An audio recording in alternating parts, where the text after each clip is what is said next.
Good evening. I'm Carolyn Rye, Chair of the School Board of the City of Virginia Beach, and I hereby call this meeting to order at 6 o'clock p.m. on this 21st day of December 2021.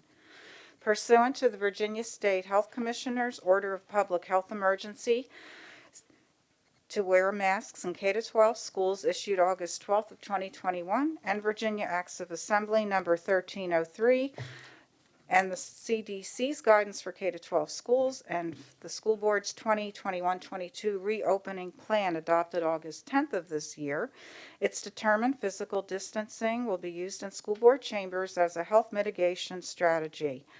And so as noted, there's designated public seating in chambers for this meeting.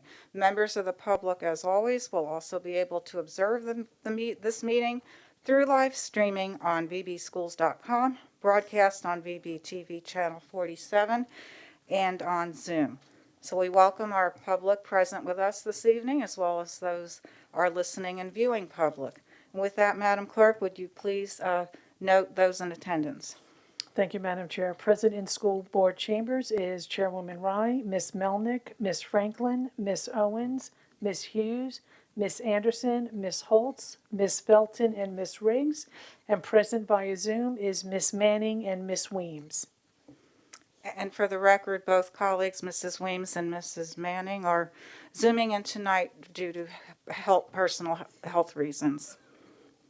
So I will now ask all present to join me for a moment of silence.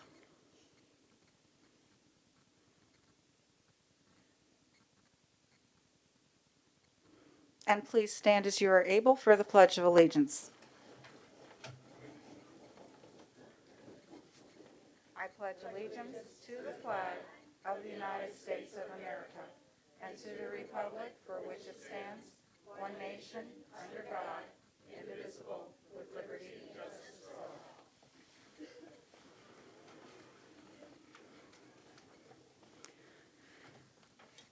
All right, the Student, Employee, and Public Awards and Recognition portion of the program will start us off this evening, and I turn it over to Vice Chair Mrs. Melnick. Tonight, we as a board are pleased to announce the school board recognition recipient for December 21st, 2021. Last month, marching band director John Boyd guided the fabulous Marching Cavaliers with Princess Anne High School to a third consecutive marching band state championship. Princess Anne's band members are no strangers to big wins, and this is yet another stellar accomplishment. In marching band championships, there are several categories, and the fabulous Marching Cavaliers won all categories of the state championship: music, visual effect, color guard, and percussion. This year, the group came in second overall in the final event, but again, placed first in the best music category. The seniors in the marching band have participated in a state championship each year of their high school career, except for 2020 when there were no competitions due to COVID-19. In addition, several of these seniors have already expressed their desire or have listed their intent to participate in their future college or military band. This is important to note since many of them hope to continue in music education and teach future generations their love of music. What an amazing accomplishment for Princess Anne's fabulous Marching Cavaliers. And this, Madam Chair, concludes our recognitions for this meeting. Thank you. Thank you. Maybe a round of applause. Okay.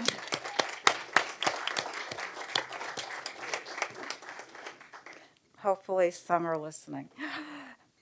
All right, adoption of the agenda. I just want to make a notation. We're striking number 17, closed session. We were able to take care of that business at conclusion of our workshop.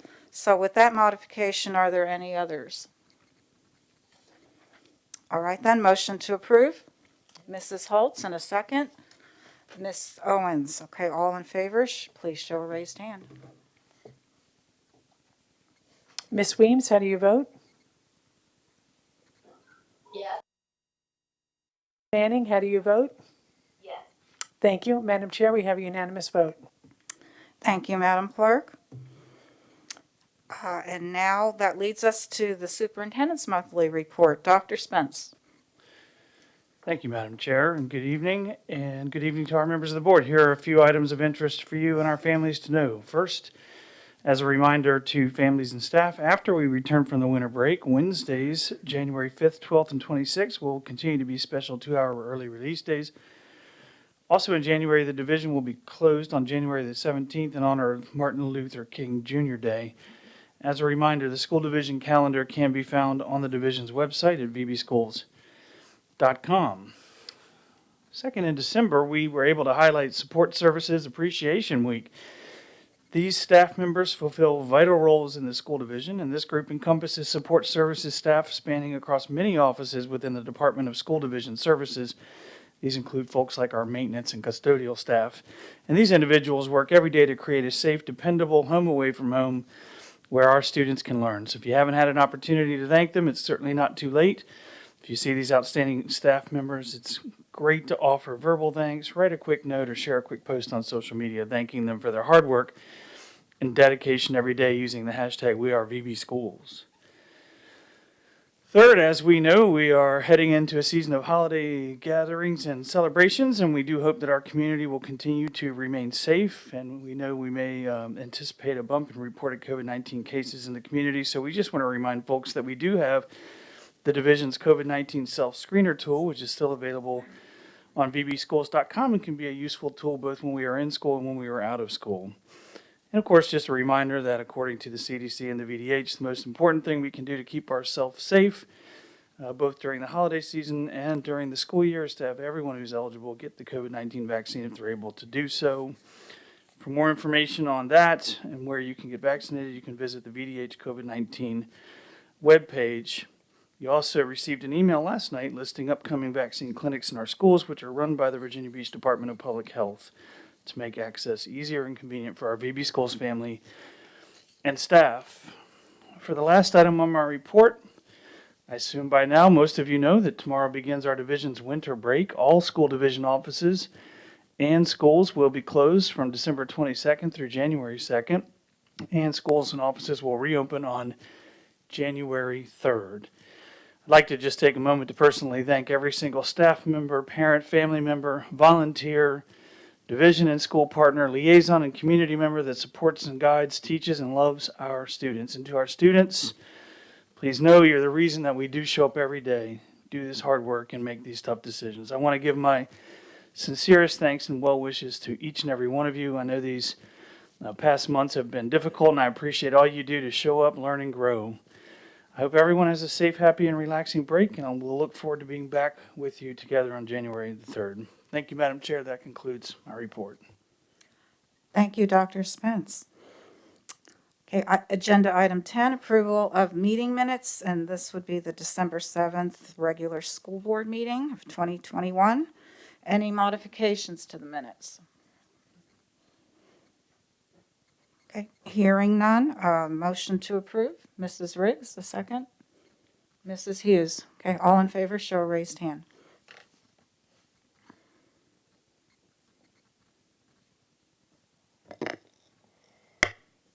Ms. Weems, how do you vote? Yes. Ms. Manning, how do you vote? Actually, I'm going to abstain since I was not at the meeting. And we have one abstention from Ms. Franklin because she wasn't at the meeting. So the motion did pass. Okay, thank you. All right, now on to the public comment portion of the meeting. And the board will now hear public comments on matters relevant to pre-K to 12 public education in Virginia Beach and the business of the school board and school division from citizens and delegations who signed up with the clerk prior to noon today. Persons not called to the podium to address this board are asked to be respectful of speakers so that the board and persons observing the meetings are able to hear and observe each speaker's comments. Persons signed up to speak will be called up 3 at a time. We ask that you line up when your name is first called. For anyone outside chambers, they'll be brought into the hallway to line up. And we will begin with in-person speakers, followed by student speakers. In-person student speakers, followed by student speakers participating through Zoom. After the student speakers, in-person speakers will be called, followed by speakers participating through Zoom or telephone.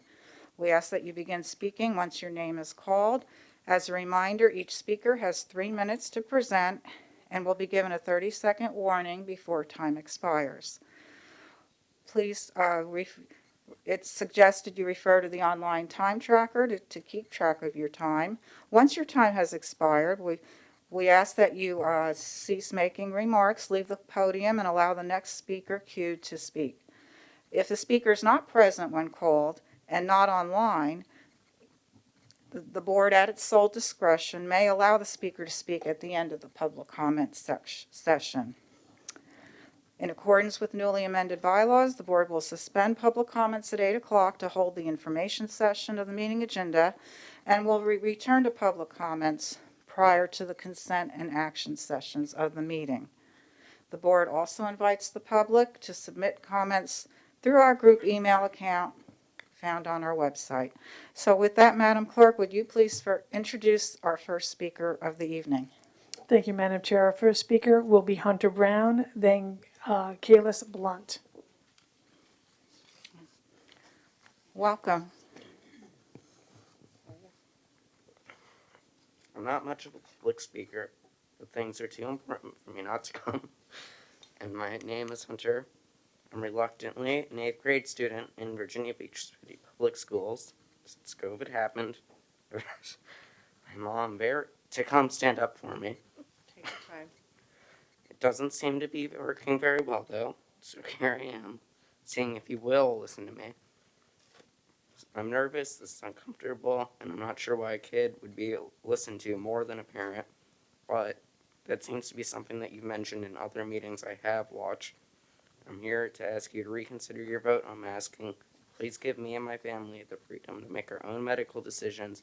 Please also allow other families to make their own decisions too. I can't see my friends' faces, which makes me feel like I can't socialize. My nose runs all day in a mask, and it's disgusting.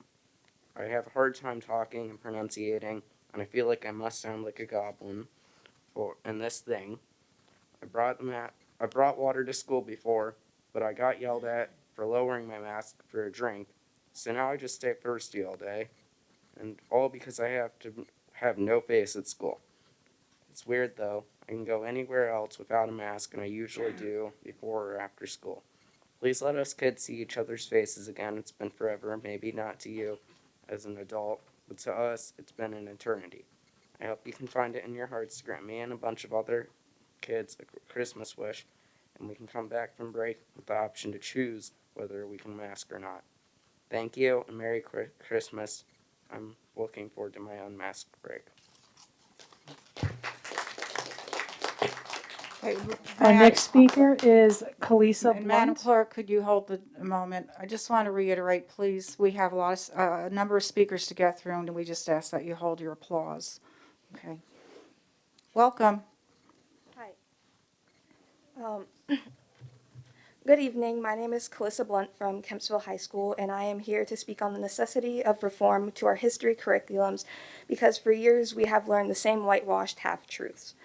Many founding fathers, despite their accomplishments, were not upstanding men. George Washington, James Madison, Benjamin Franklin, Alexander Hamilton, and Thomas Jefferson all owned slaves, just to name a few. We are taught that the Civil War was fought to free slaves because it was morally wrong, but it was truthfully fought over the economics of slavery and the expansion of political power in the South. We learned the significance of Roosevelt's New Deal to salvage an economic depression, but not the redlining that was created as a result of a New Deal program, the Public Works Administration, and how that redlining forced Black people into slums. We also especially do not talk about how these issues affect the racism we see today. The history of America is cruel and rigid, but it is the truth, and that's what students deserve to be taught because if they are to prevent the same mistakes from happening again, that is the entire purpose of learning history to begin with. Recently, there was a proposed resolution that would ban the teaching of critical race theory in schools. It was thankfully not passed, but the fact that it was proposed in the first place is a problem because it is essential to an honest education that I believe should be taught. Critical race theory is an academic concept that evaluates America's social institutions of racism and how they are evolved and perpetuated. A lot of rhetoric from parents that is is that critical race theory teaches that one race is inferior or superior to another, or that any race is inherently racist. However, that is not true. A critique of the system is not a critique of the individual, even though it is often misconstrued as such. Capitalism is fundamentally racist, and America is built on the expense of Black and Indigenous people. That is a fact, and it is a fact that many people are afraid of teaching. However, again, a critique of the system is not a critique of the individual. The inability to separate the systems that govern us from one's identity shows the normalized racial ideology that is tied to the American identity. What critical race theory does is contextualize our history. It provides the missing connection that allows us to understand systemic racism today. Intersectionality is essential to education. Textbooks should include figures of all backgrounds, as America is extremely diverse, and there is no good reason that we should repeatedly learn about the same people in history. The textbooks and curriculum should reflect the full extent of our history, good and bad. I recognize the efforts already made to change, like the implementation of African American history courses throughout the VBCPS districts. I am in those classes, and I absolutely 30 love every seconds. second of it. But it is simply not enough, and in this new year, I ask that the school board keeps making strides towards bettering our education and eliminating the politicalization of history classes, because there is no reason we should be learning anything but the truth. Thank you.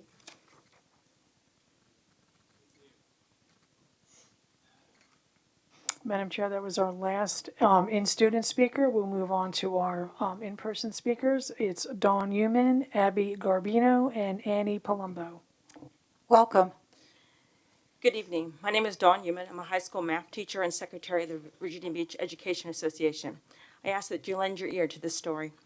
'Twas the Tuesday before Christmas when all through the division, every employee was scrambling to get holiday provisions. Buses were parked and cafeterias secured. All employees need a rest after the school year they've endured. Teachers and staff are struggling and hanging on by a thread, while visions of collective bargaining dance in our head. With workloads and class sizes that seem to have no cap, employees are exhausted and need more than a nap. While masks and divisive agendas cause clatter, teachers look forward to conversations that really matter. The bonus was nice, but will be gone in a flash. We need a real raise that will affect the VRS and give us long-term cash. The CEON and next budget must be more than status quo. This board must do better. Your employees need more dough. I've looked at the list of open positions, and what did appear is over 118 teachers needed, and that is cause for fear. The shortage is real. The exodus is quick. The division is collapsing brick by brick. Leaving in droves, this is not a game. Employees are taking their talents elsewhere, and that is a shame. Now parents, now city council, now business owners, now board members and school leaders, we are not moaners. We are professionals that are highly trained and deep down love what we do, but your lack of support makes us feel blue.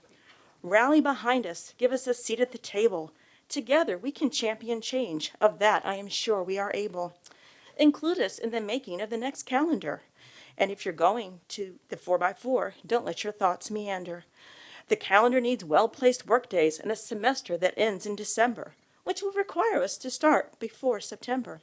Tell the community and businesses that an early start it will be. We need an effective calendar, on that we agree. I know the beach businesses need teachers to work at the shore. I say your teachers won't need those summer jobs if you pay them more. The Wednesday adjusted dismissal had unintended consequences, but school leadership must come to their senses. As you return us to a normal day, what would you take off my task list, I say? Learning plans, parent conferences, and collaboration meetings all take time, which is all too fleeting. With only 3 minutes, I know I need to wrap this up, but I guarantee that your employees will not give up. We are momentarily content as we 30 look forward to seconds. this holiday, but rest assured our determination for better working conditions will not sway. To the podium we will return in 2022, and if you're lucky, to the classroom too.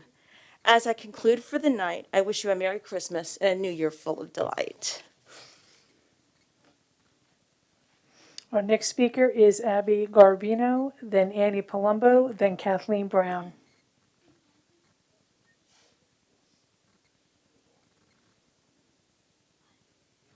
We'll move on to our next speaker, Annie Palumbo.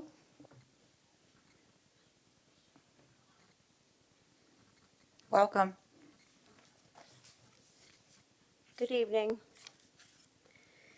So I just came from the back of the bus. That's what I'd like to say, the back of the bus, and you look confused. But you guys have the unmasked that have mask exemptions segregated into the back of the room, like they used to segregate black people in the back of a bus. It's disgusting. You who teach no discrimination are discriminating those of us who have a mask exemption. Unbelievable. So I come here today after getting 2 warning letters and a warning phone call from the chief of staff telling me that I'm not allowed to gather outside with the other parents. That is a violation of my First Amendment right. You guys didn't seem to know. Your attorney, Cami Linetti, didn't seem to know. The city didn't seem to know. Nobody seemed to know the rules for outside. So we went anyway yesterday. So all your little threats, we did it anyway, and we stood firm. Nothing happened, but I'm expecting another warning letter. But you could expect a call. Well, we got something under our sleeves. That's uncool. And this is all because, you know, this is funny. We have this meeting tonight. Masks were mentioned last night. They were actually voted on, for those of you who don't know, because a special meeting was called. And the parents were not allowed to talk about masks. So I'm going to talk about masks tonight. It's too late. You already voted. You guys don't care about the kids. You're out everywhere in town without your masks. I see you. I see you. I see you. I see you. All out in town without masks. And when I left here last night and I watched a school board member get so upset, visibly upset, and we left here upset because you're like, well, oh, let's wait till after the holidays because they're all going to be traveling. What do you think they do over the weekend? They're going to birthday parties, restaurants, Target, Walmart, the mall. I mean, seriously, you guys keep kicking the can down the road to the right. And I've told everybody last night, the only thing that's going to get you out is the election. You're never going to be reelected, ever. This is all about power. All about power. That's all it is. You don't care about the kids. You don't believe in what you vote for. You don't. I'm wondering where all the parents were last night. So I asked them, where are you? We're afraid. It doesn't matter. They're not going to listen to us anyway because they don't care about the kids. It's all about their power, and they're right. So 30 seconds. I've got all these notes. I never follow them because I'm just going to leave it like this. You're out of here in November. You know, there's a word for you guys. You ladies are nothing but a bunch of, you know what, I'll see you next Tuesday.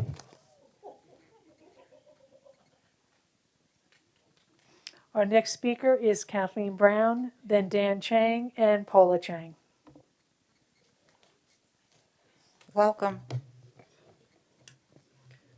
Good evening. I'm disgusted with the school board majority tonight. I'm disgusted with Ms. Rye. I'm disgusted with Ms. Melnick for your refusal to put the masking resolution on tonight's agenda so the public could address you before your vote.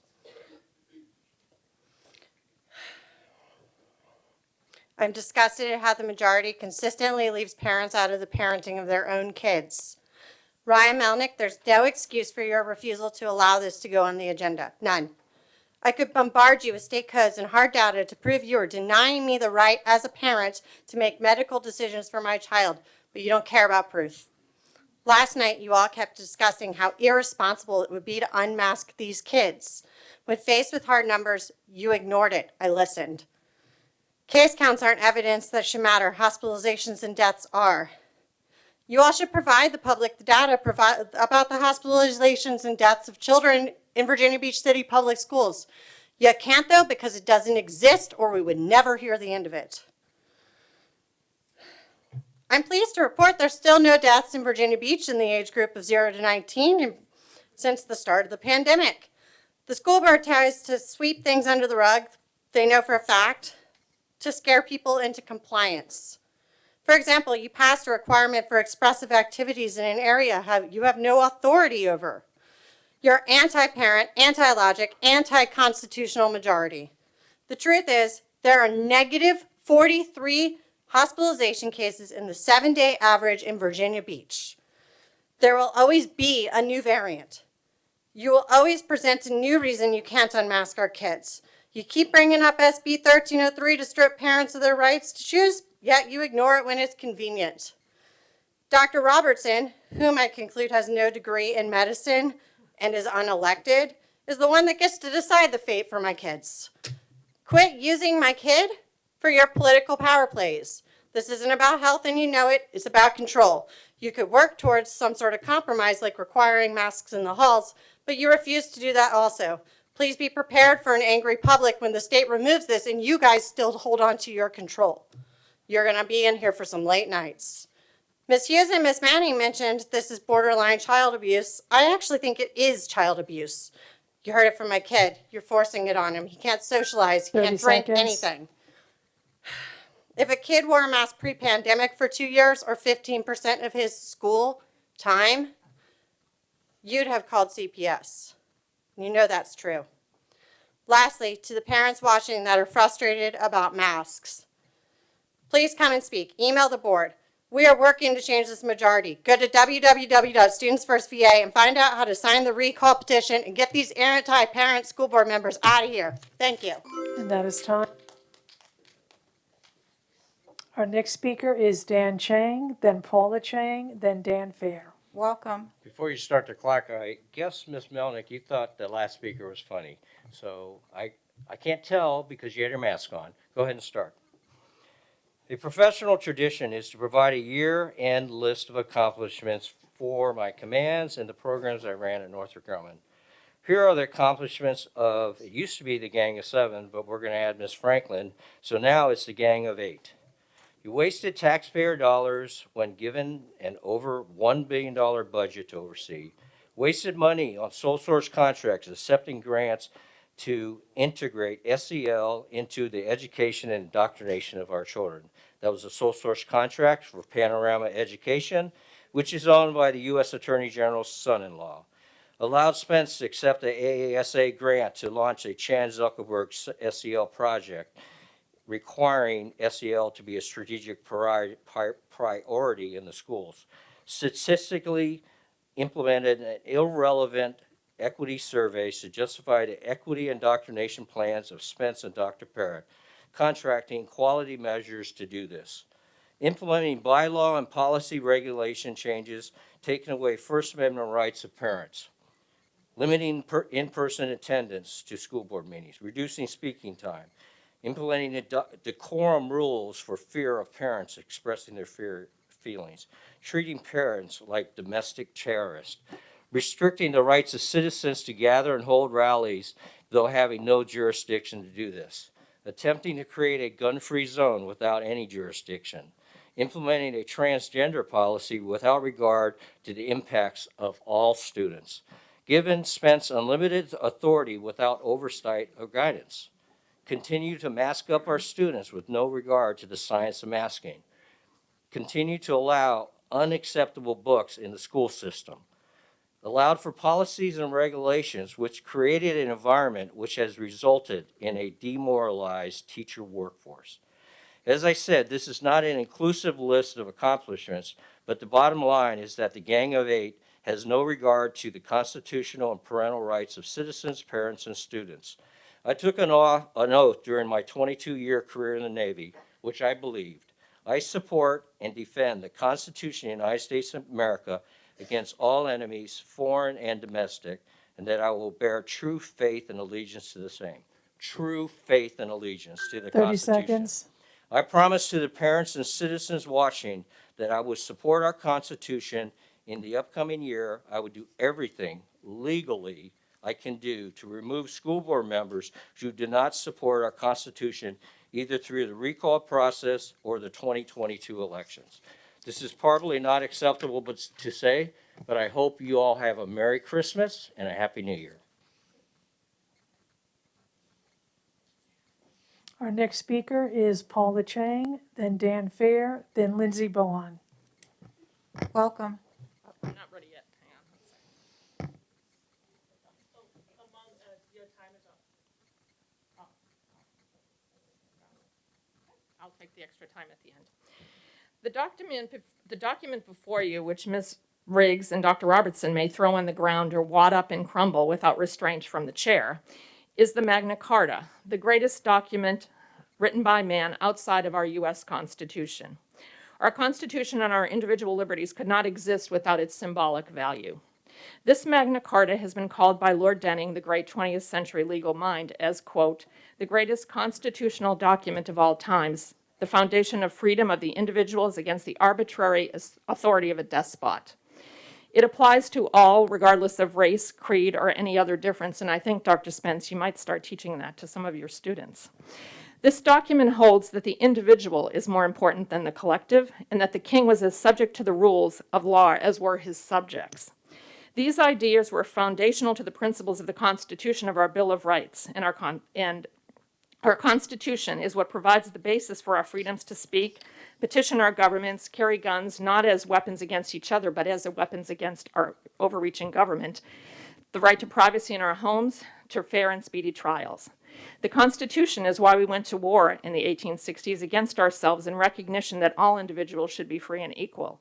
Individuals around the world look to the Constitution as a model for their own freedoms and to shake off their own despots, and has until recently guided us to keep our own despots at bay. All who oppose individual freedom know they must destroy and change the Constitution, denying individuals the liberties God gave them in order to gain power for themselves. The much disparaged white males of European descent took the values of the Magna Carta and wrote the Declaration of Independence in our Constitution, recognizing the tyranny of the despotic British king and his government towards the citizens in America. They were fighting to ensure individuals their rights. They were already wealthy, well-established, educated, and intelligent. So instead of using their opportunity to increase power for themselves, as we see with people who have power now, they risked it all, pledging their life, their fortune, and their sacred honor for the values defined in our documents.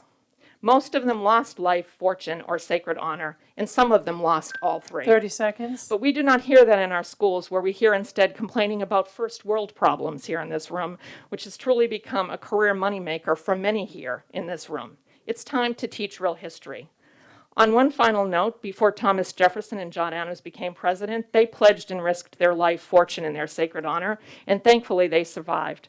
They were great rivals. One is a state's defender rights, and Jefferson, and one of his defender of federalism, Adams. Yet they still managed to work together. And that is time. Over break, I ask all of you, Dr. Spence Our and next Ms. speaker Linetti, I'm is taking Dan my extra Fair, time then to Lindsay consider Bowman, then what Amber it was Thompson. that these men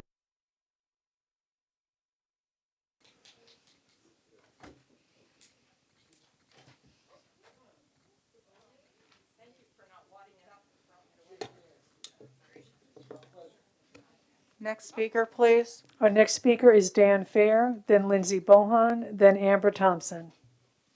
Welcome. Good evening. I'm Dan Fair. I'm a grandfather of two kids in our school system, two different elementary schools. I'm a 20-year veteran of the U.S. Navy. I've got 16 or 17 years as an EMS firefighter and ALS provider. I was awarded the Volunteer of the Year from the school that I volunteered in pre-COVID. I was what they called a watchdog, which is a program that I've been told doesn't exist anymore, and it's one of the best programs I've ever seen. I have been certified by the EPA as a hazardous incident on-scene commander. I know how to use masks, I know when they should be used, and I know what their effectiveness of them are. I've spent months in fully encapsulated Gumby suits. I know what a mask is. All right. As a volunteer now at one of the elementary schools, I'm a cafeteria guy. I wipe the tables down. I have my master's degree in ketchup opening. You may not understand, but that's an important job when you're helping the kids out. Milk carton opening. I got my doctorate in that. Okay. The one thing that I want to get across is I'm with these kids during lunch 2 days a week as a volunteer. A lot of those kids call me grandpa. Okay. I see what these kids are going through all the time. I watched a youngin the other day, last Thursday, took his mask off, and I happened to be looking over his shoulder, and I saw the inside of his mask. I almost gagged. I've dealt for years with people who were shot, ripped apart in cars, burnt in fires. That mask almost made me gag. Okay? I see kids walking around in the cafeteria when they take their masks off, all in here. Looks like they got acne from hell. That's not good. We need to fix that. And the only way to fix that, in my opinion, is to allow the parents to make the choice, the medical choices for their children. Everybody sits there and talks about how important COVID is and the way to fix it. It generally doesn't affect 30 kids. seconds. What I'm asking for is let's get the watchdog program back going so I can get out of the cafeteria and help the kids with what I know and teach them how to build things and stuff like that. Take the kids out, take the masks off the kids, or leave it to their parents so that they can grow up without so give these kids their freedom back. Let us not raise them And that is under a time. cloud of fear and suffocating agendas. And that is time. One Our last thing. next, Merry Lindsay Christmas, Bohan. folks. Have a good year. Amber Thompson, and Carol Kinsey. Welcome. The last time I asked you to keep up the good work because we have midterms coming in, boy, did you not disappoint. Last night was awesome. It was one of the greatest displays of political theater I have ever seen. You all deserve an award. While I applaud Laura Hughes, Vicki Manning, Carolyn Weems, and Jennifer Franklin for presenting data and not feelings. After all, facts don't care about your feelings. I really want to thank Jessica Owens for her words. In case you missed it, she said, quote, "I am not in support of the current revolution." Well, I've never heard a revolution being looked upon favorably by tyrants. I have it on video if you need to see it. Have you? I also didn't realize that parents who do exactly what the Virginia Code states is considered a revolution. Have you? Did you know that? For the record, I'll repeat the Virginia Code, quote, "A parent has the fundamental right to make decisions concerning the upbringing, education, and care of the parent's child." It did not say the school board. If this is a revolution, I am proud to be standing shoulder to shoulder with an army of amazing freedom-loving men and women. So let's get to it. I'm not going to spend much time talking about science and data supporting optional masking, but you should look at the VDH website right now. You should do it right now. Because today, there's a negative 43 hospitalization for the 7-day average. Negative 43, explain that. So there's 3.5 board members. They did a great job last night. But I do want to say 2 things, and I hope you just listen. I don't know if you do. Just listen. The Senate Bill 1303 that you love to hide behind says that you must follow the CDC guidance. The CDC recommends. Have you heard this before? It does not require. If you recommend masking, you are in fact following the law. And 2, you all know this is coming to an end soon, right? Norm Oliver is going to be fired on January 15th. His bogus health order mandating masks only in schools will end. If you mandate masks still citing Senate Bill 1303, you'll be violating the law and creating a more restrictive environment. I just want to close by quoting the great Virginian Thomas Jefferson. What country 30 seconds. What country can preserve its liberties if its rulers are not warned from time to time that their people preserve the spirit of resistance? Enjoy your tyranny for the next about 25 days. It's almost over. Merry Christmas. Our next speaker is Amber Thompson, then Carol Kinsey, then Chaz Faison. Welcome. I'm here to speak on the issue of mask mandates enforced on our children. I'm sick of the divide on this issue. Those that want masks on our children will stop at nothing other than chastising us that don't want them on our children. All we want is merely the option. Why is that so crazy? Why do others, like some of you all, want them on my child so bad? The consistent deflection to this so-called public health order is unacceptable. They've even stated there is no consequence for not following it. I would like to know how we are when we are picking and choosing when to go against a public health order, because you guys were doing just that for the past 3 months while our children were forced to, under your guidelines, to wear masks in PE. It wasn't until I brought it up at a meeting that you changed course a week or so later. My 5-year-old is at one of the most vulnerable points in his education, and he has yet to see his teacher's face for more than a few minutes at recess. You have continued to make this mask issue a partisan one. Rather than look at true science and data, I truly believe some of you find joy in this power you feel you have over these issues, even if it means using our children as pawns. I'm not some conspiracy theorist, some Karen, as Dottie likes to call us, or some QAnon. I believe that's the new term for those that slander others while on their own virtuous pedestal. By the way, when you have that much hate towards opposing views, maybe it's time you do some self-reflecting.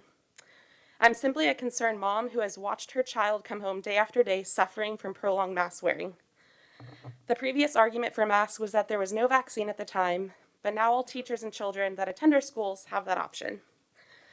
I'm not asking for an anti-mask mandate, I'm just asking that you just provide the option. If you should choose to continue masking your child, that is your prerogative, but let my child remove his. The real tied hands here are parents. If we submit an exemption, then our children are segregated in the corner, kind of like these ladies. And I know none of you enjoy wearing a mask. I can hear the difficulty you have speaking in it once public comments end. I know you don't wear them outside of this room, and I know you all see most of these children don't wear masks around town, at the grocery store, parks, or other busy places. I recognize that we all want to keep our kids in school 5 days a week, so do I, but data shows that mask optional districts are not negatively affected. Lindsay already covered the VDH data that was incorrect, so I'll skip over that part. My last portion, I just find it so incredibly sad that some parents feel no point in coming to speak to you all about these issues because they already know how you guys are going to vote. That should show you that there's a complete lack of faith in this board. 30 seconds. You guys don't listen. Why are we even here, right? I can tell you we'd be in a much different spot all around if you guys actually followed your mission statement instead of belittling parents. It's time to bring back some professionalism on your all's behalf, and I guarantee it would do wonders for the relationship with the public. Thank you. Our next speaker is Carol Kinsey, Chaz Faison, and then Tara Chang. Welcome. Good evening. I'm addressing you as a parent, grandparent, taxpayer, and former teacher. For those who can't speak up, and for the love I have had for the school system for 41 years. I treasured the time in my career where we worked as an interdisciplinary team. Yes, we had varying opinions on different subjects as how best to resolve conflicts through compromise and respect. However, we were transparent and honest, compromising for what was in the best interest of our students. My hope for the new year is that a mission of transparency and honesty is foremost in your minds as you vote and compromise in the best interest of the students. There are so many positive things occurring in our school system which don't need to be tainted with politics, selfishness, pornographic books called literature. Instead of implementing divisive concepts from the Racial Healing Handbook, for example, How to Raise a Kind Child in a Prejudiced World is an enlightening read and would be phenomenal for age-appropriate discussion. Although I didn't agree with the author's political views, I was educated regarding the past and present discrimination in the world. The author also gave positive solutions. Lastly, for a system which prides itself in diversity, just how many scholarships are available at each of our 82 schools to our learning challenge students who do attend college and or trade schools? Possibly, maybe 6 scholarships out of 82 schools. You told me, and this is from y'all, in 2018, that these scholarships could not be mandated. However, for the educational progress of the students and diversity in our school system, I believe it sure could be encouraged from the top. It's not rocket science that if you have a horse in the race, you've got the passion. If 30 there's seconds. no horse in the race, there's no passion. I appreciate your position and your work, which is involved in your position. Hopefully, next year will prove to be more compromising and inclusive. Wishing you a Merry Christmas, a joyous Kwanzaa, and a belated Hanukkah. Thank you. Our next speaker is Chaz Faison, Tara Chang, and then Teresa Salud. Welcome. Thank you. My name is Chaz Faison. Sir, yeah, could you please kindly? While I'm speaking, I have to wear this? Yes, sir. All right. Thank you. It's the first time I've ever addressed the city school board, and I've got a fifth grader and eighth grader in the city here attending school. If I had the opportunity last night, I probably would have gone into several topics and more in depth about the sensory issues that my fifth grader has. The fact that we had to go through 4 or 5 different masks to allow him just kind of get through the day. And even as gifted as he is, he hates every second of the day when he's in school wearing a mask. I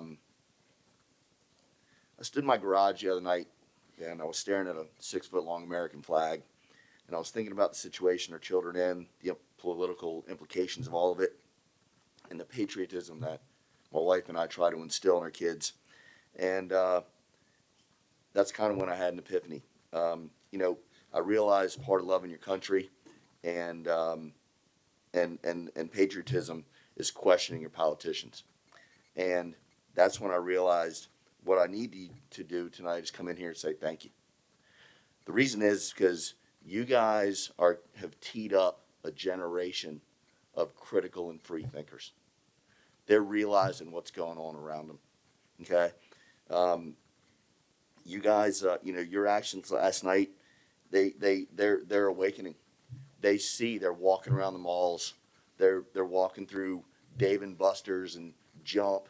They're going into indoor practices at Beach FC and basketball held in city schools. Going to indoor baseball facilities, hitting through the winter, and they're realizing what's going on.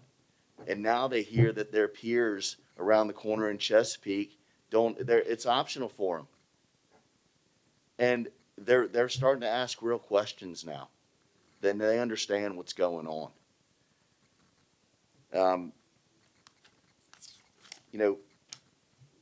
The first scene of my favorite 80s movie was opposed to lyrics of David Bowie. It said, 30 seconds. "And the children that you spit on as they try to change their worlds are immune to your consultations. They're quite aware of what they're going through."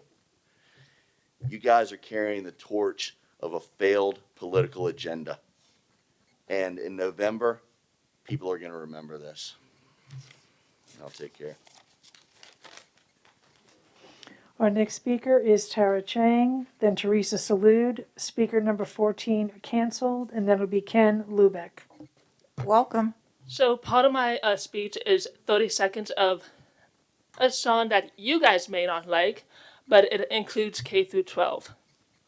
Train the people only to consume. Step 2, infiltrate adults with the news. Step 3, indoctrinate the children through the schools and the music and the apps on the phones that they use. Step 4, separate the right from the left. Step 5, separate the white from the black. Step 6, separate the rich from the poor. Use religion and equality to separate them more. Step 7, fabricate a problem, made a lie. Step 8, put it on the news every night. Step 9, when people start to fight and divide, take control. This is called situational design. Now I'm going to just be specifically talking about certain steps. So step 3, indoctrinating the children through the schools and the music and the apps. Critical race theory, equity. Social emotional learning, replacing textbooks with Chromebooks. Pornography in the schools. Step 4, separate the right and the left. Removing parents. Forced vaccinations. Forced maxing as yesterday. Following Fauci science instead of real science. Step 5, separate the white and the black. Remember, Spence, when you said capitalism is racist and United States is a racist country in a letter on October 10th to a school board member? Instilling an equity culture that defines racism as prejudiced thoughts and discriminatory actions based on a difference in race and ethnicity, usually by white European descent groups against persons of color. You guys are creating a new generation of racists. Step 7, fabricate a problem made of lies. School board falsifying info, calling rallies gauntlets, and stating that we are threatening towards staff. Calling concerned Virginia Beach parents Karen's Dottie. Calling concerned parents domestic terrorists. That's Mayor Garland's DOJ. And putting it on the news every night, basically Channel 13, Wavy 10 News, and Virginian Pilot. So you are not fooling anyone anymore, especially millennials. We choose freedom over Fauciism, as the great Daddy DeSantis, Ron DeSantis, governor of Florida, 30 says. seconds. Merry Christmas. Our next speaker is Teresa Salud, then Ken Lubick, then Lindsay Riley. Welcome. Good evening. I just want to tell you how much I am appalled, but not surprised, by the 8 members' decision that voted against Laura Hughes's mask mandate resolution. Choice is the only thing 3 school board members and parents were trying to achieve, based on a common sense observations, factual information about what has transpired over the past year and 8 months, and comparisons to other school districts of equal size that allow optional mask wearing. Jennifer Franklin mentioned how short life can even be when taking necessary precautions to change your lifestyle, as in the aneurysm case presented, to stave off death. Franklin had a well thought out rationale on the removal of masks and making it optional. Then it came time to vote. Jennifer Franklin became a spineless jellyfish and caved to the peer pressure of the majority. She feels compelled to fit in when she should be bold and courageous to fight for her convictions. Life is risky.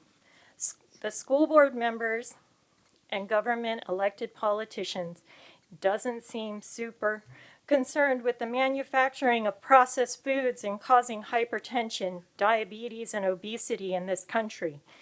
People eventually die when the condition isn't managed appropriately through better eating habits.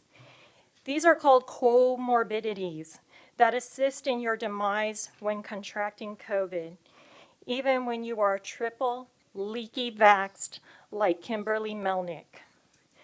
I don't see the politicians worried about the harmful pesticides or the soil stripped of vital nutrients so that we have better health outcomes.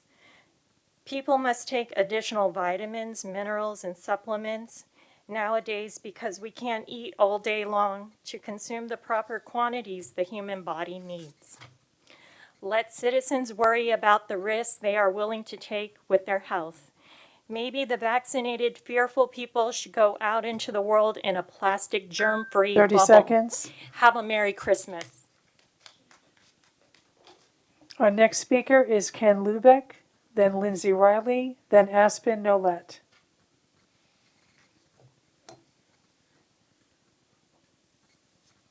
Our next speaker will be Lindsay Riley. Welcome. Hello, I don't have a fancy poem for you, but I am a Virginia Beach native and I attended Virginia Beach Public Schools myself. I'm here tonight to express my complete disappointment with this board. Trying to silence parents and infringe upon First Amendment rights is absolutely disgusting. You guys are elected officials and we as your constituents do have the right to speak, even if you don't, like what we have to say. I did move away to North Carolina about 7 years ago and just moved back here in August. I have 3 children attending your schools. And to be honest with you, I am in utter disbelief that my kids had a better school system in North Carolina. Their previous school system, which is Cabarrus County Schools, has been mask optional since October 26 with no issues. They attended in-person schools most of last year and had an in-person graduation for our seniors. They even had a homecoming this year. And I want to know, why is Virginia Beach City Public Schools not doing the same things for our children? You're failing our kids. Anyone with a job has had to get creative and think of different ways and things to do at work and in their everyday lives just because of COVID, and it disrupted everything except for this board. You keep taking away and restricting our kids with no solutions. And I came here tonight because I have one thing to say to you. You guys need to get to work because our kids deserve better. You need to come up with solutions, because you can't just keep taking away and taking away from our kids and masking them. And, you know, it's just absolutely ridiculous. Is there going to be a prom this year, an in-person graduation? Will our kids ever get to breathe fresh air like the kids in Chesapeake when they come back from break? You know, we're not asking for, you know, you not to allow people to wear masks. We're just asking for a choice. You know, if you still want to wear a mask, that's fine. You know, I don't want to mask shame anybody. You know, everybody has their own reasons. But, you know, my son has asthma, and it's horrendous. And I haven't applied for an exemption, but I'm going to now after speaking with some of these parents tonight. But I don't want him to be shamed and thrown in a corner and treated differently. You know, but when my kid's running around and he can barely breathe as it is, wearing a mask makes it more difficult. And I'm angry. And, you know, it's very difficult because they see their old friends at their old school in North Carolina, and they're doing all these things, and then they come here, and it's like, how do I explain that? Because it's a political ideology. It doesn't have anything to do about, you know, a medical decision. You guys are just, you know, if Chesapeake is allowing it, how do I tell my kids they can do it, but you can't do it? It's safe there, but it's not safe here. And one more thing that I wanted to say is that I feel like you need to reverse your decision 30 on seconds. testing only unvaccinated athletes. After this week in the news, you've seen many senators that we all know that are vaccinated and professional athletes. They've all tested positive for COVID. And if you're going to test the unvaccinated kids, you need to test everybody. Because if you care about positivity and spreading and test rate and all of that, then you need to test everybody, because the vaccinated kids can get it just as easily as the unvaccinated. So either test everybody or there'll be no sports. You don't need to discriminate against the unvaccinated kids. And that is time. Have a good night. Our next speaker is Aspen Nolet, then Melissa Lukeson, then Kim Bentley. Name's Aspen Olette, coming to you from the city of Chesapeake. Can I just applaud Hunter tonight? I mean, you are exactly the kind of person that I want my kids, my young kids, to grow up to be. Good job, Mom.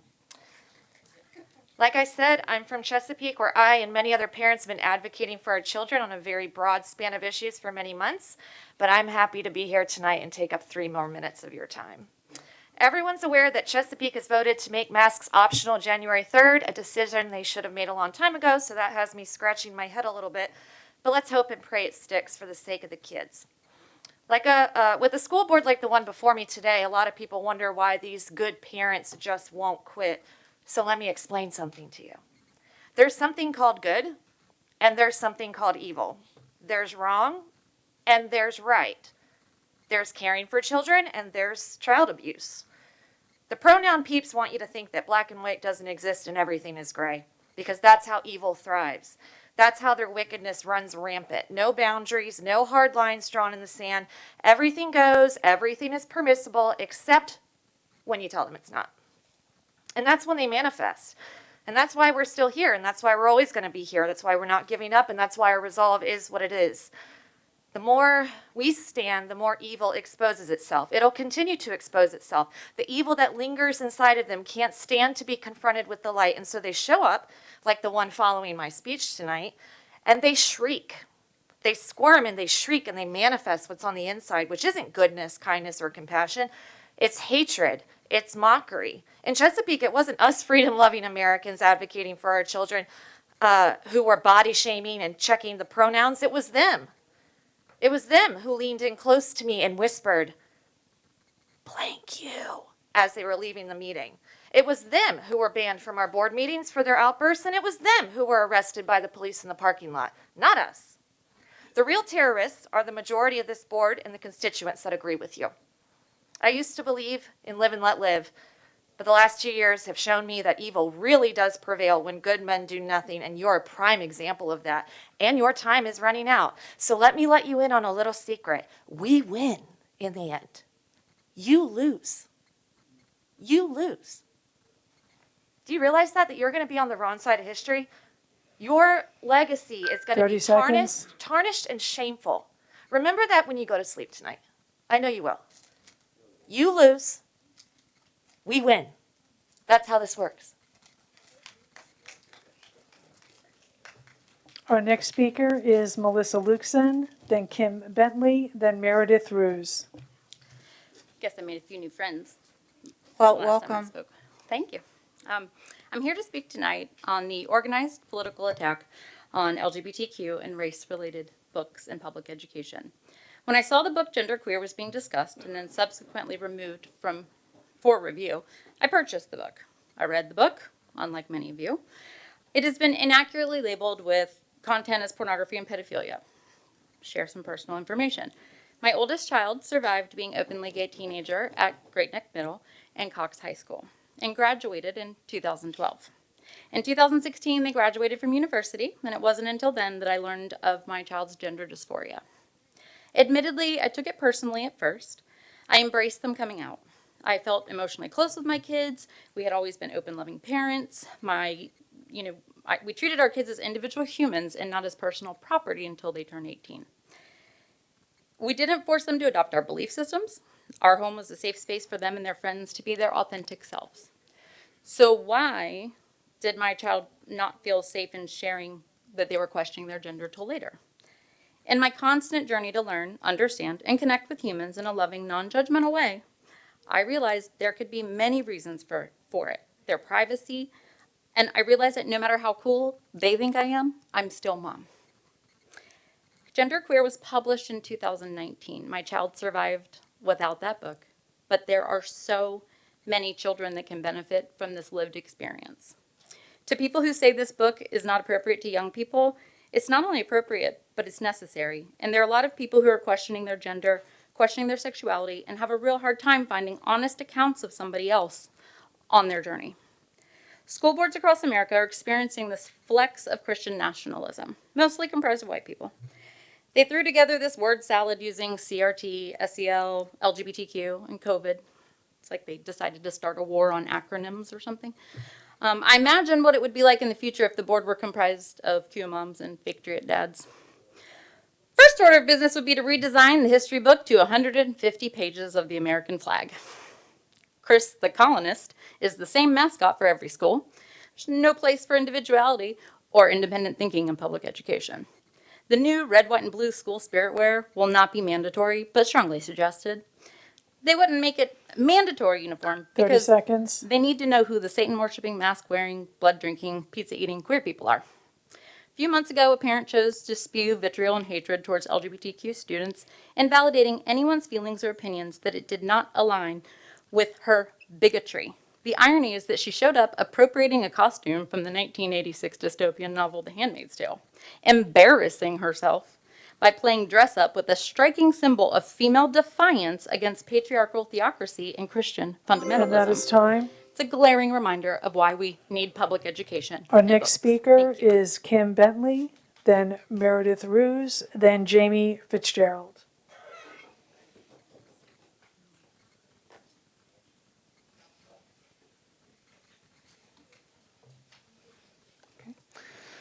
Meredith Ruse, then Jamie Fitzgerald, then John Beatty. Welcome. Good evening. My name is Meredith. I'm a mother, a veteran, and my career is in nutrition and physical fitness. I'm here today to speak on the mask mandate that is being forced on our kids.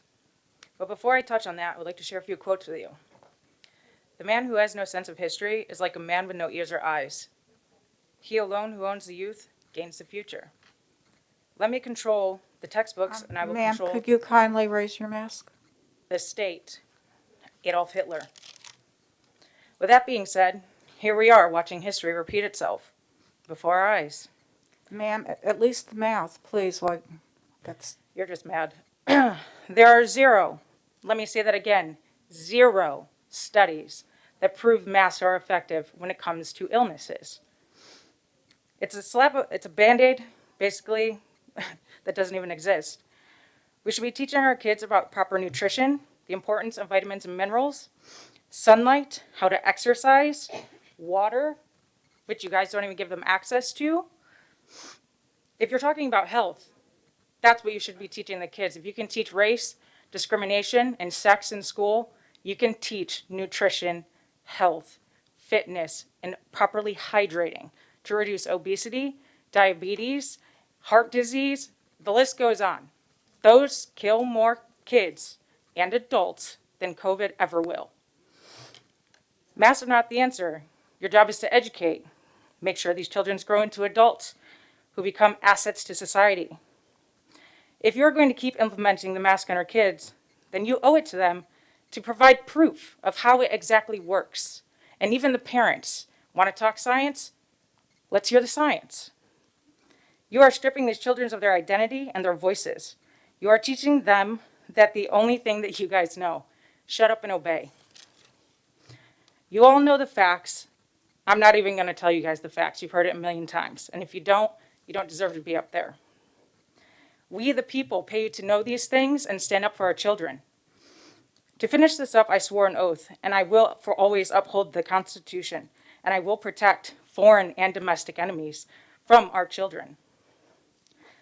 I was raised to call a spade, and all I see is domestic enemies sitting in front of me, threatening our children. You all have a choice, and 30 I truly seconds. hope you realize what side of history you're choosing to sitting on by implementing the abuse on our children. Thank you. Our next speaker is Jamie Fitzgerald, then John Beatty, then Joseph Fitzgerald. Welcome. Thank you. For the past year, I've witnessed parents attend these meetings pleading with the school board to have their voices heard. Individuals come in hopes of collaborating with local government on the establishment, enforcement of policy, most of which sadly seem to fall on deaf ears. We could stand up here showing you solid evidence of how ineffective masks are, and it wouldn't matter because you're married to the COVID narrative and the divorce is oh so messy and costly. I personally emailed an article prior to yesterday's vote, dated July of 2021, that linked 47 studies of how ineffective masks are at stopping the spread of infectious diseases, all of which were medically published and peer-reviewed.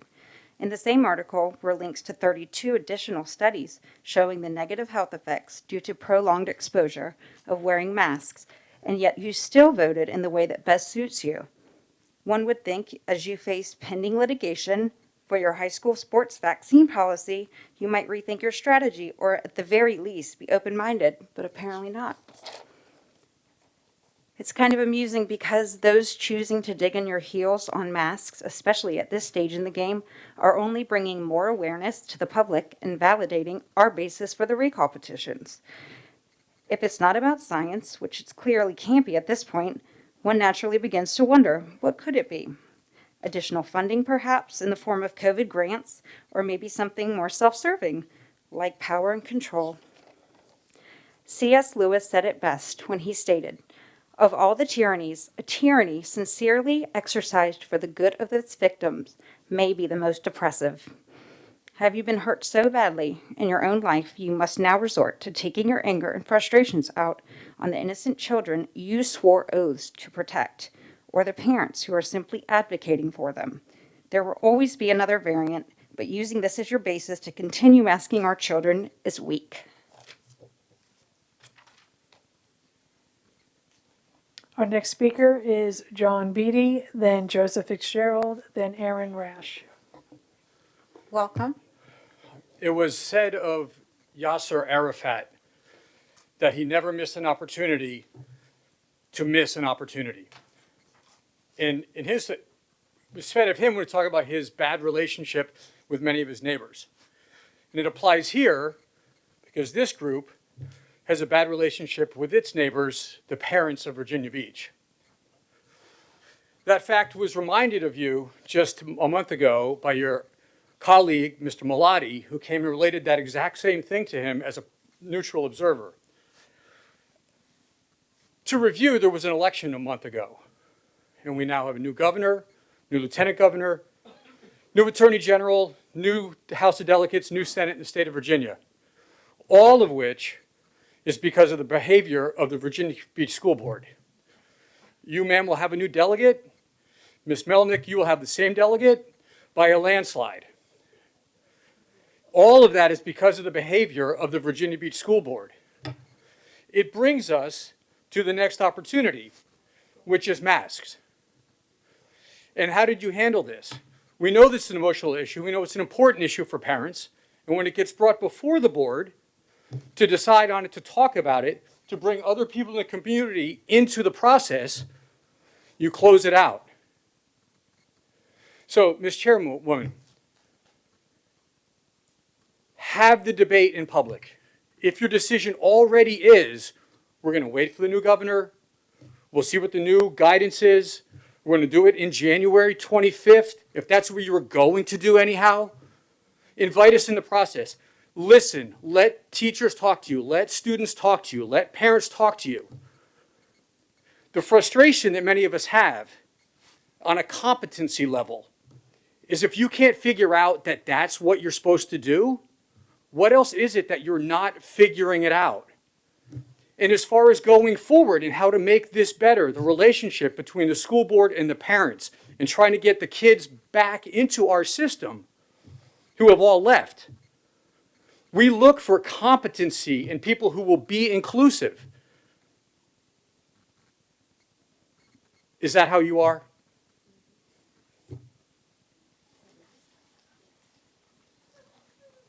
Our next speaker is Joseph Fitzgerald, then Aaron Rash, then Brian Burris. Welcome. Hello again to this very stubborn school board. Of course, you already know I'm very disappointed in last night's vote.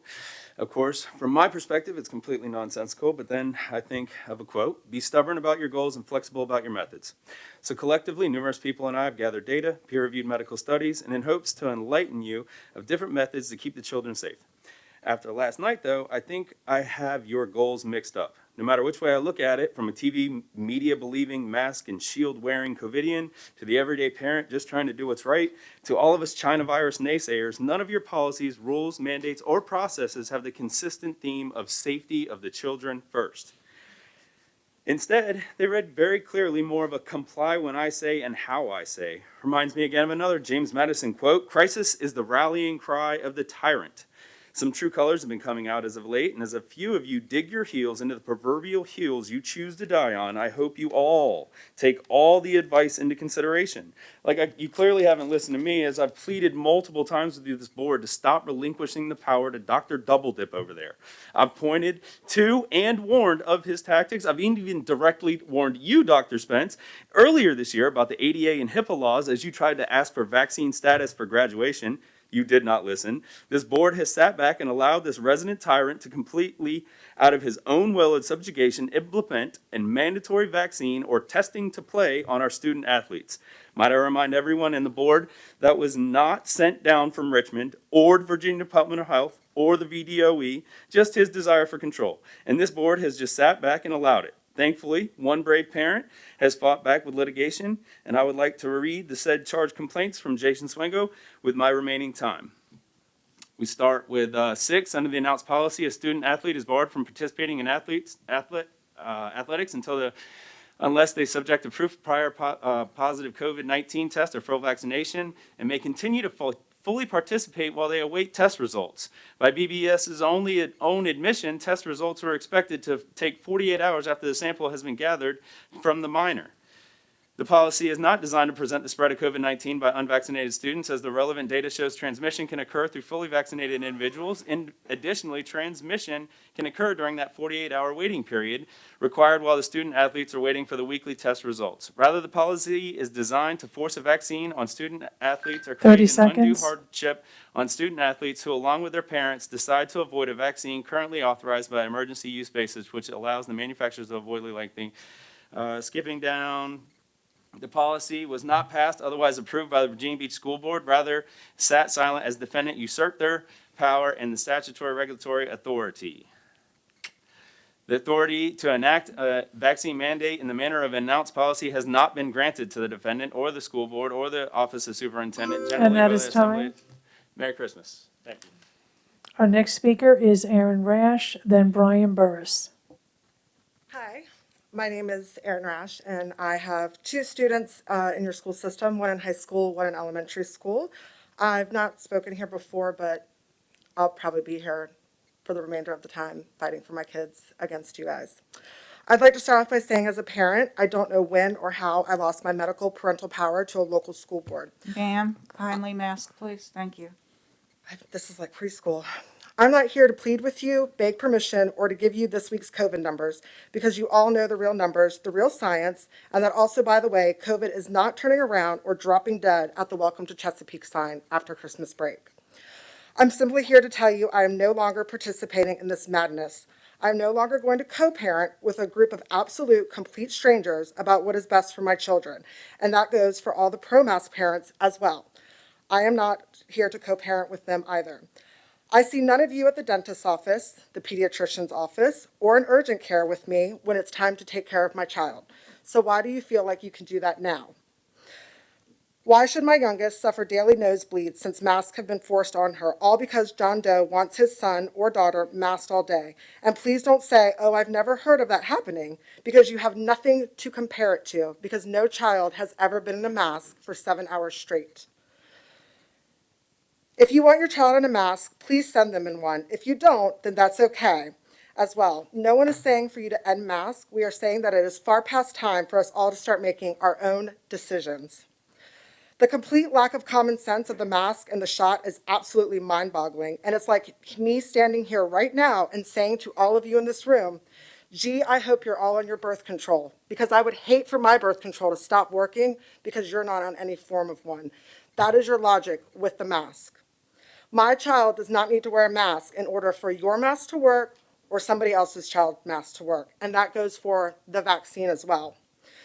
This pandemic has gotten ridiculous. The Spanish flu pandemic was 103 years ago, and it's still here. We now call it the flu. We've had the vaccine for 75 plus years, and here we all have been this whole entire time living our lives mask-free and flu shot-free, so we choose to be.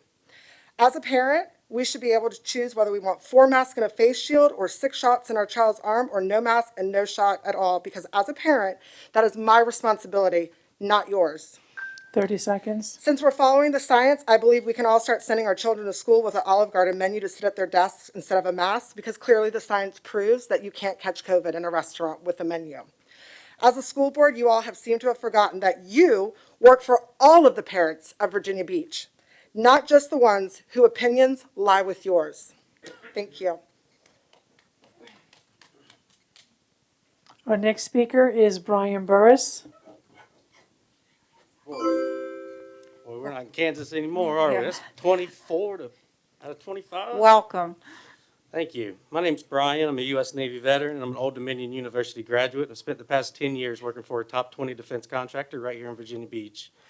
I'm certain it's been said on this floor many times, but just as a friendly reminder, Virginia Code Title I, Chapter 2.1, Section 1-240.1, Rights of Parents, clearly states that a parent has the fundamental right to make the decisions concerning the upbringing, education, and care for that parent's child.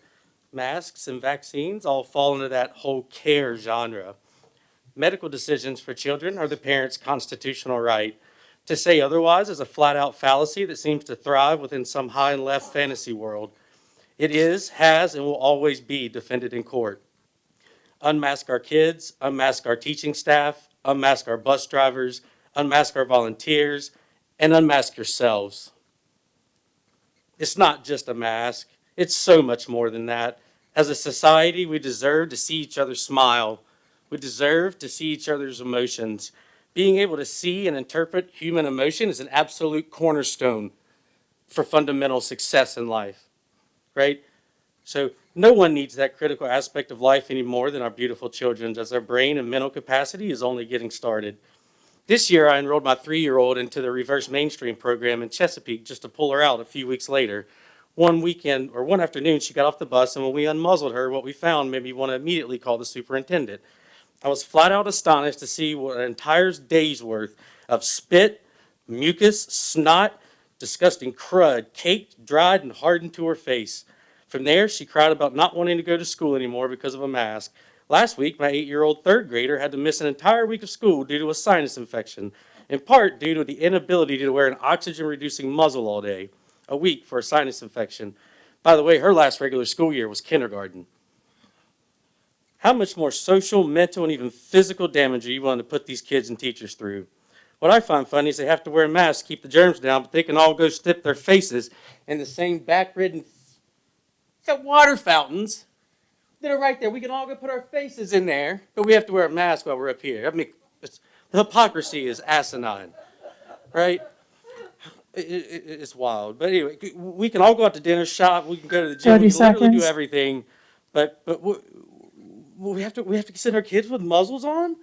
Like, come on, folks, wake up. Putting a mask on to stop this virus, like putting up a chain link fence to stop mosquitoes. Ben Franklin said those who would give up a little essential liberty to purchase a little temporary safety deserve neither liberty nor safety. Thank you. Merry Christmas. Madam Chair, that was our last in-person speaker. We'll move on to our public online speakers. Our first speaker is Katie Wilson. Please unmute. Welcome.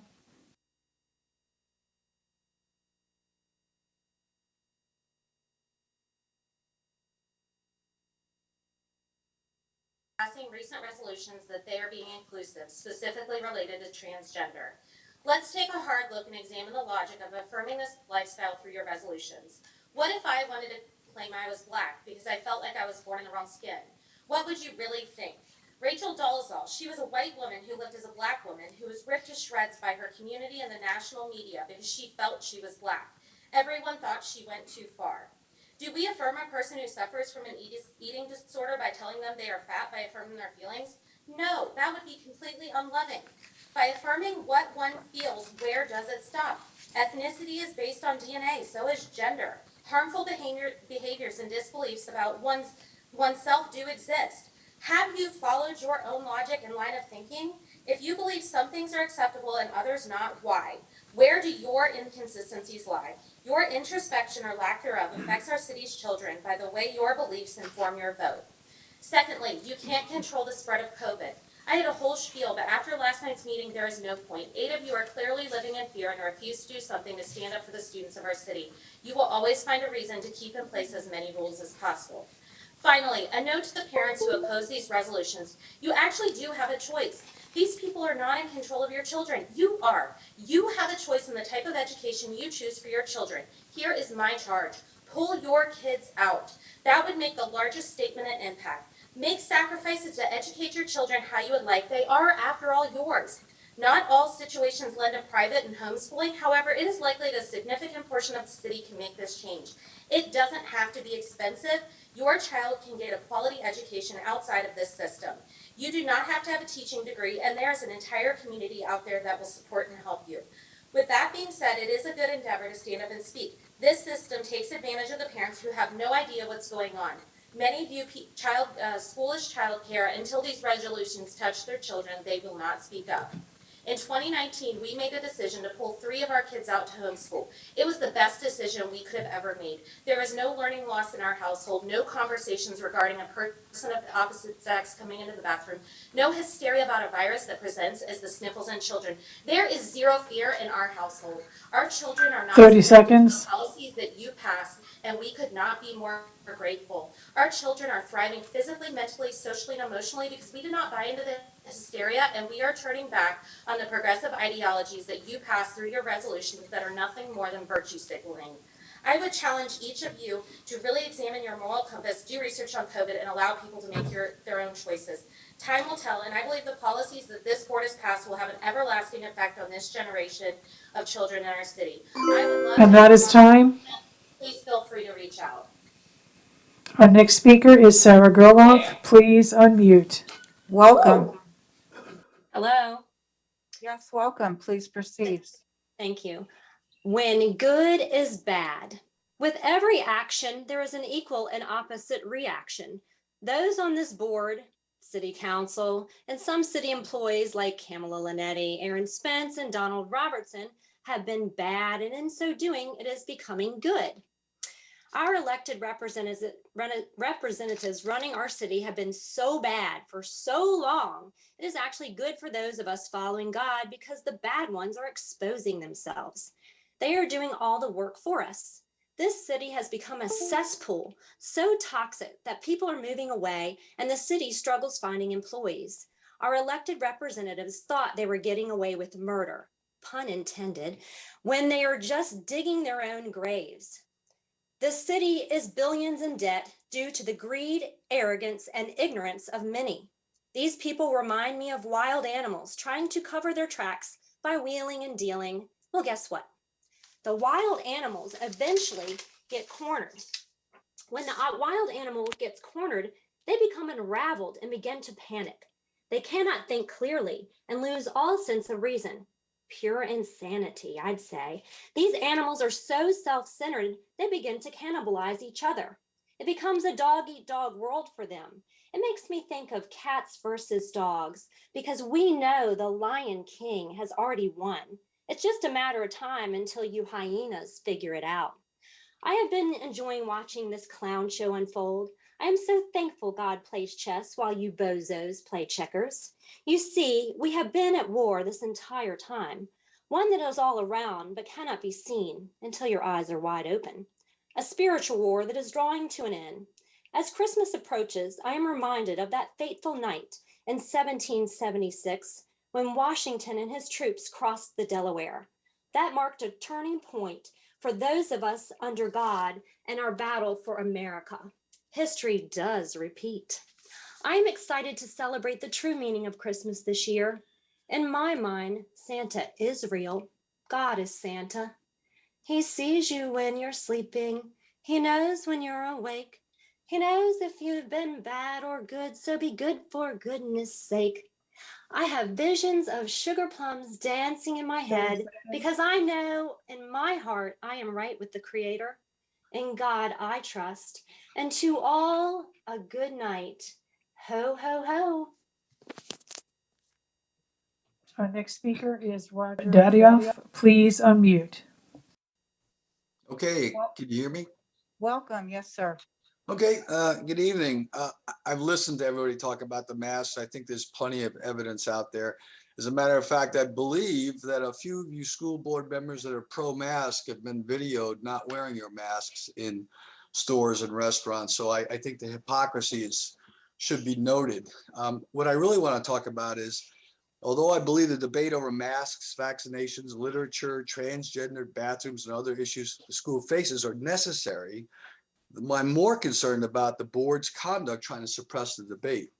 The overarching issue is whether or not parents have the right to have inputs on their children's education and health.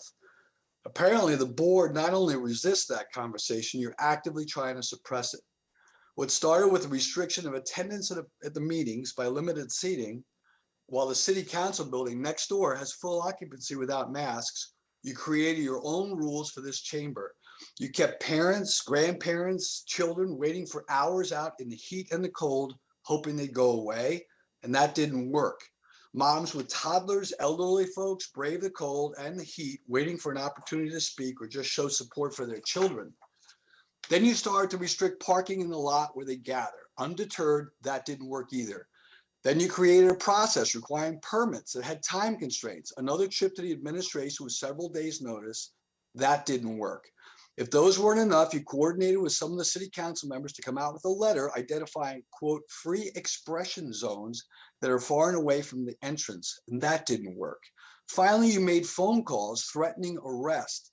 That didn't work. In an age where BLM and Antifa march through our country, setting fire to businesses and assaulting citizens, destroying communities without repercussions, you decide to follow the current administration's lead like Loudoun County and attack moms, dads, grandparents, and children. Your behavior is a violation of the right to gather and free speech.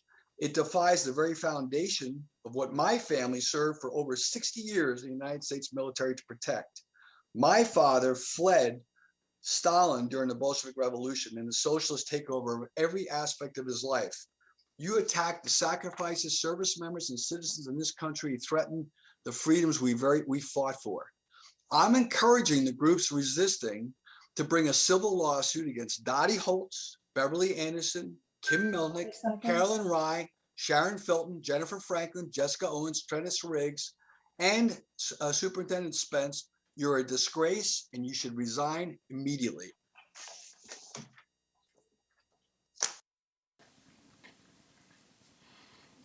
Madam Chair, the fourth speaker online is not showing up on Zoom. So we are finished with our speakers this evening. Thank you. That brings us to the information portion of our meeting, textbook adoption.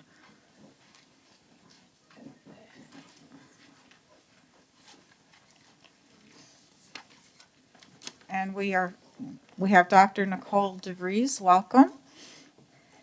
Thank you. Good evening, Chairwoman Rye, Vice Chair Melnick, school board members, and Dr. Spence. I'm Nicole DeVries, the Director of K-12 and Gifted Programs. I'm here this evening to present information regarding proposed textbooks for Latin 1 through 5. Before I begin, I'd like to thank Kelly Arbel, World Languages Coordinator, Zach Newman, World Languages Instructional Specialist, and the World Languages Textbook Adoption Committee members for their work in finding the best option for Latin students. The current books for these courses have been in use for 8 years. As a reminder, the Virginia Beach textbook adoption process is modeled after the Virginia Department of Education's textbook procurement process, and is the first step to seek out, open educational resources. In this case, there were not any OERs or open educational resources found which provided extensive high-quality Latin reading passages that aligned with the reading-based approach that we use in Virginia Beach. In addition, the online digital resources that are offered as part of the textbook packages by the publishers provide added resources to help students explore the culture, history, and the mythology of the Greco-Roman world. OERs were not considered a viable alternative for Latin 1 through 5 courses. Following the search for OERs, the committee then reviewed textbooks, and the following are the committee's recommendations for Latin 1 through 5 textbook adoptions. The Latin Textbook Adoption Committee has selected Subarani Books 1 and 2 as its first choice for Latin 1, 2, and 3 courses. This text is aligned to the recently revised SOLs and is consistent with the reading-based approach to Latin language learning adopted by VBCPS. The unique graphic novel format is engaging and visually appealing, and the stories include a diverse range of characters and settings, unlike other textbooks reviewed by the committee. Additionally, the textbook and online resources provide authentic primary resources with each chapter to support deeper exploration of culture, history, and mythology. The online platform for these books works seamlessly with student Chromebooks. The initial cost of this textbook for the 630 students enrolled in Latin 1, 2, and 3 is $77,745, with a total implementation cost for 6 years of approximately $89,400. The Latin 1 through 5 Textbook Adoption Committee recommends Ecce Romani 3 as its first choice for Latin 4 and 5 courses. This is the current book for the course, and it has been in use for 8 years. Although the copyright date is 2009, the content still aligns with the course objectives and includes an updated digital platform with additional features. The renegotiated contract is only for digital access to the textbook materials, which expired in 2020.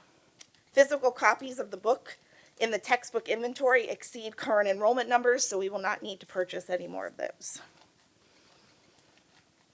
The initial implementation cost for this resource is just over $6,600 for a student enrollment of 100, with a total cost of approximately $6,800 for 6 years.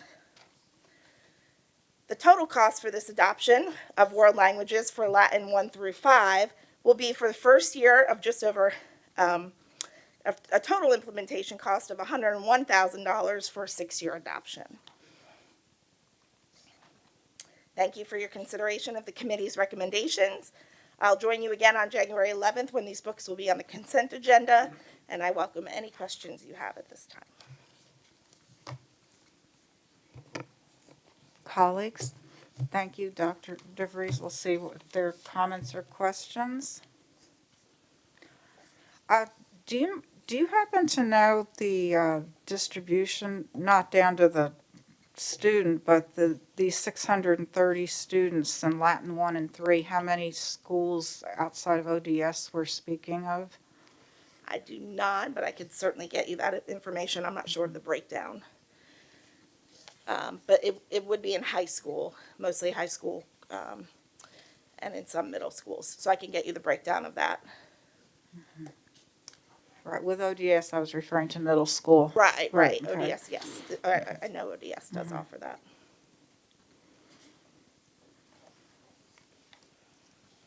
All right, then I guess we know where to reach you if the questions arise in the meantime. But thank you very much. Thank you. Happy holidays. Okay.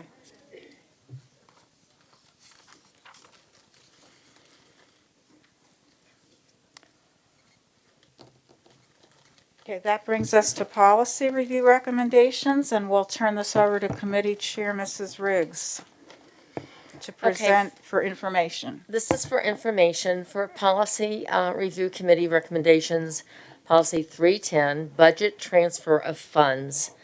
I think everyone had the opportunity to read that. Is there any questions? We'll just move on.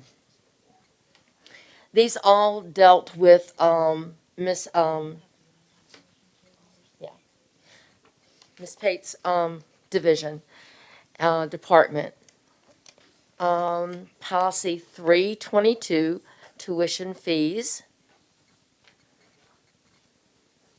Policy 328, reverse fund. Reserve. Excuse me, reserve fund. Can't read. Reserve fund, thank you. 4, policy 334, direct appropriation funds, individual schools. Number 5, policy 336, receiving, paying for goods and services.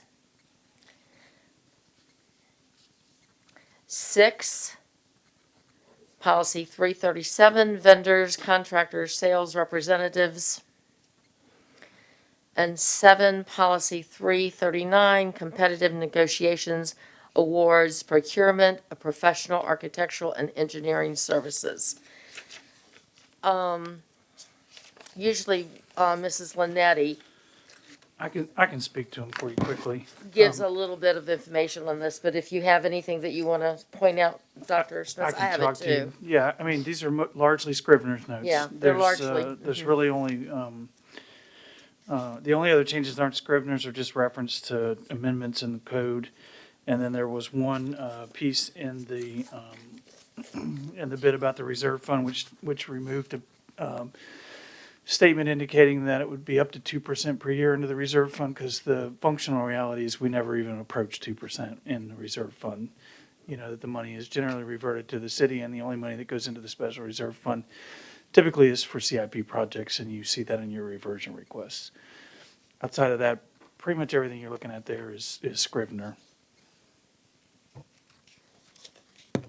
Okay, did colleagues have any specific questions on any of these?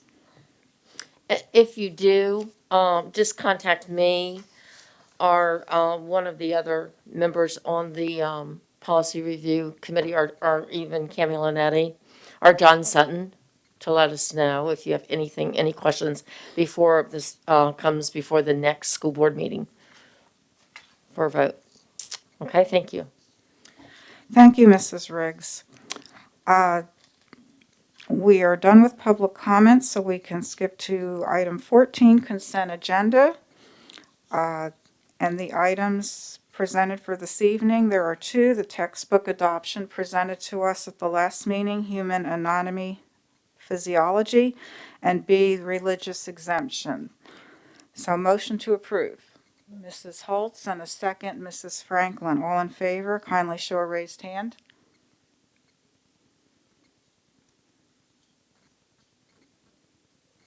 Ms. Manning, how do you vote? Yes.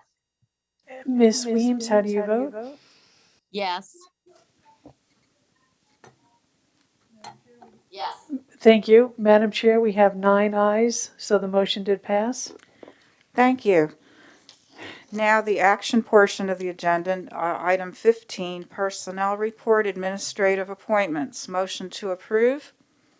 Mrs. Riggs, a second. Ms. Owens, discussion? Right, hearing none, please show your approval with, all in favor with a raised hand.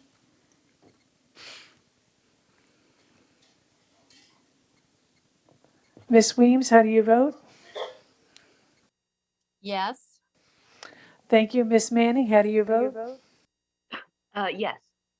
Thank you, Madam Chair. We have 10 ayes. Motion did pass. Thank you. Madam And Chair, Dr. I Spence, do. yes, you Yes, do ma'am. have some appointments to share. Yes, ma'am, I do. I have two this evening. First, we'll talk about Shantae Johnson. Ms. Johnson has served as a teacher in Norfolk Public Schools. She's served as a teacher here in Virginia Beach at College Park Elementary, Bayside Elementary.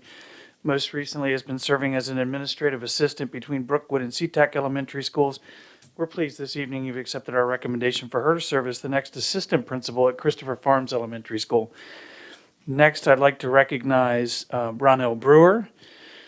Mr. Brewer has served as a teacher at Tallwood High School and in-school suspension coordinator at Green Run. He's been a teacher at the Renaissance Academy. Most recently has been serving as administrative assistant at Princess Anne High School. And we're pleased this evening that you've accepted our recommendation for Mr. Brewer to serve as the next assistant principal at the Renaissance Academy.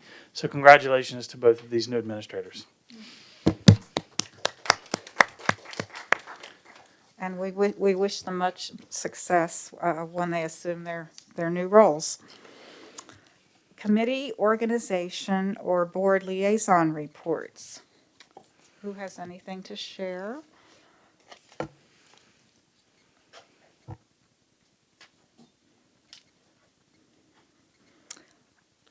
Mrs. Rye, you may want to note that you will not be having a governance meeting in January. We canceled that. I think you mentioned that at the last meeting, Right, but it bears repeating, so thank you, correct.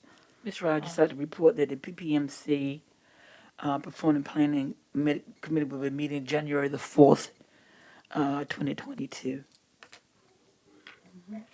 Also, due to the structure of the legislative committee, we are now in a waiting mode to wait the adjustments and the arrangement of the new administration that's coming in Richmond. So as we see where they're going to go, we'll probably have a report, most likely, maybe sometime along the way. Thank you. Thank you. Ms. Owens? And if it's okay with Ms. Hughes, who's the chair, but just wanted to say that the Building Utilization Committee did meet on the 9th of December, and the information that we received, we asked to be presented, basically recap to the board, and that was brought forward today in the workshop. But just wanted to point out that we did have that meeting. Mrs. Franklin? I actually wanted to thank you, Chair Rye, for taking my place at the Audit Committee earlier this month so I could make sure that I could attend my daughter's wedding and stuff. And also, I just wanted to highlight GRC, the Green Run Collegiate. I actually finally got an opportunity to visit the school and was just blown away. I've got to say, I was blown away. I actually am the alternate to that committee, and I have to, listening to the meetings has been very interesting, but visiting the school, listening to the faculty and the students was just amazing. And I would just like to highlight that right now they are accepting applications. And I would highly encourage anybody who has not considered Green Run Collegiate to submit an application. It is truly a lottery system.